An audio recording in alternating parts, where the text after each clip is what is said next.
이 프로그램은 고소득 취업을 위한 미 정부인가 대학 프레몬트 종합대학 제공입니다. 이력서가 좋지 않고서는 좋은 일자리를 찾기 쉽지 않습니다. 한 한인의 경우 지난해 인턴십을 찾으려고 여기저기 이력서를 제출했지만 아무 연락이 없었습니다. 그 이유는 자신의 학력과 경력을 한눈에 보여주는 이력서의 양식이 올바르지 않았기 때문입니다. 그러나 올해는 피나는 수정과 리뷰 끝에 결국 여러 업체에서 연락이 오기 시작했다고 합니다.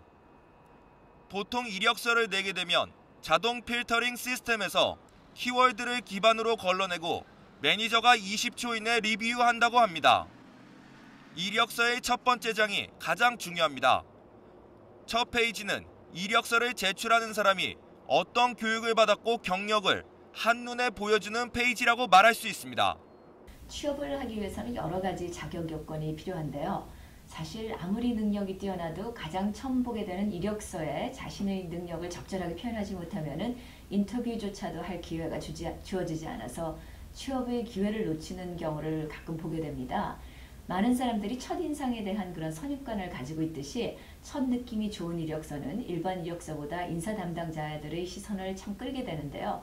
회사 입장에서 봐서는 기획이나 마케팅 사무직을 모집하는데 이력서 하나 제대로 꾸미지 못하는 그런 사람이라면 회사의 중대한 문서라든지 기획서를 어떻게 맡길 수 있을지 의문이 생길 것 같습니다. 그렇기 때문에 특히 요즘 같은 경쟁이 심할 때는 독특한 실력을 보유하고 있는 그런 사람일 경우에 두말할 것도 없이 성실하고 그리고 깔끔하게 이력서를 작성한 사람을 회사에서 선택하게 된다고 해도 과언이 아닙니다. 대기업의 경우 지원을 하게 되면 모든 지원자들의 이력서가 데이터베이스에 저장되기 때문에 처음으로 작성해 제출하는 이력서에 가장 신경을 기울여 논리정연하게 만들어야 합니다. 인사 담당자의 입장에서는 1차 서류 심사의 이미지가 면접 끝까지 이어지고 있기 때문에 면접의 첫 인상이 중요하다는 것을 구직자들 입장에서 알아둘 필요가 있습니다. 가장 중요한 것은 한 장의 종이 안에 간단하면서도 정확하게 직무에 연관된 학력과 그리고 본인의 경험을 명확하게 작성하는 것입니다. 가끔 한 서너 장 된 그런 긴 이력서도 보게 되는데요. 한 장에 이제 첫째는 지원하려는 분야를 정확하게 적어놓는 것이 중요하고요. 그 다음에는 이제 인사 담당자가 이력서를 보게 되는 시간이 30초 이내이기 때문에 회사에서 원하는 그런 지원 분야에 맞는 자신의 경력의 하이라이트를 2줄 정도를 이제 이력서 가장 밑부분에 적어주면 좋을 것 같고요. 그리고 또 본인의 경력 기간과 함께 자세한 업무와 업적을 구체적으로 적어야 하는데요. 자신의 경험과 지식을 바탕으로 이 회사의 발전에 어떻게 기여할 수 있을지를 생각하면서 이력서는 취업 혹은 재취업을 하기 위해 가장 중요한 첫 번째 관문이라고 할 수 있습니다.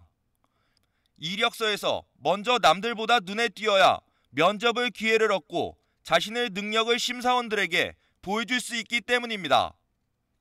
자신의 이력서가 다른 사람들의 이력서와 비교해 고용주의 눈에 띄어야 하는 것은 누구나 알고 있는 사실입니다. 체계적으로 쓰여지지 않은 이력서는 아예 읽어보지도 않기 때문입니다. 조금 있으면 졸업 시즌이 다가오는 가운데 불경기인 요즘 대부분의 학생들은 취업 고민을 안 할 수 없습니다. 졸업을 앞둔 학생들은 어떻게 취업을 준비하는 것이 지혜 있는 방법인지 알아보겠습니다. 자신이 혹시 꼭 일하고 싶은 그런 회사가 있고 직책이 있으면요, 그 회사와 직책에 대해서 철저하게 조사를 한 다음에 정확한 자료로 왜 그 회사에서 일을 하고 싶은지 또 앞으로 어떻게 그 회사에 컨트리뷰션을 할 것인지를 진심으로 우러나서 쓴다면은 커버레터가 아주 효과를 낼 수도 있겠습니다. 그렇지만 보통은 차라리 안 쓴 것만 못한 경우가 대부분인데요. 많은 사람들이 이력서를 여러 회사에 보내기만 하는 경우도 많습니다. 그러지 마시고 몬스터라든지 레터스 같은 그런 여러 웹사이트에 시청자 여러분도 체계적이고 눈에 띄는 이력서를 작성해 미래를 이끌어 나가길 희망합니다. 지금까지 위클리 교육이었습니다.